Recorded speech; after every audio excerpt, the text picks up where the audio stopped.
ചെറുപ്പക്കാരാ, യുവാക്കളെ, യുവതികളെ, ആലോചിക്കുന്നുണ്ടോ? നിഅമത്ത് തന്ന റബ്ബിനെ ഓർക്കുന്നുണ്ടോ?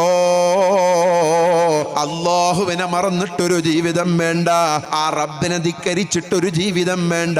ഒരൊറ്റ സെക്കൻഡ് അല്ലാഹുവിനെ മതി കേട്ടോ. ഒരു ചെറിയ ബ്ലോക്ക് വന്നാ ലക്ഷങ്ങൾ പൊടിക്കേണ്ടി വരുന്നില്ലേ? പിന്നെ നടക്കാനും ഇരിക്കാനും ഭാരം ചുമക്കാനും കഴിയാതെ വരുന്നില്ലേ? ആ റബ്ബിന്റെ പരീക്ഷണം വരുന്നതിന് മുമ്പ് വലിയ നിഅമത്ത് ചെയ്ത അല്ലാഹുവിനെ ഒന്ന് ചിന്തിച്ച് അവന്റെ മുന്നിലങ്ങ് അവന് നന്ദി ചെയ്ത് കൃത്യമായി സുജൂദ് ചെയ്തോ.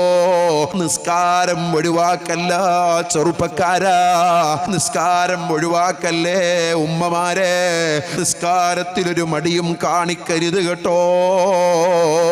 നബി സല്ലല്ലാഹു അലൈഹി വസല്ലമ തങ്ങൾ പറയുന്നു, ഒരു മുസ്ലിമായ മനുഷ്യന്റെയും അമുസ്ലിമായ മനുഷ്യന്റെയും ഇടയിലുള്ള വ്യത്യാസം നിസ്കാരമാണ് കേട്ടോ.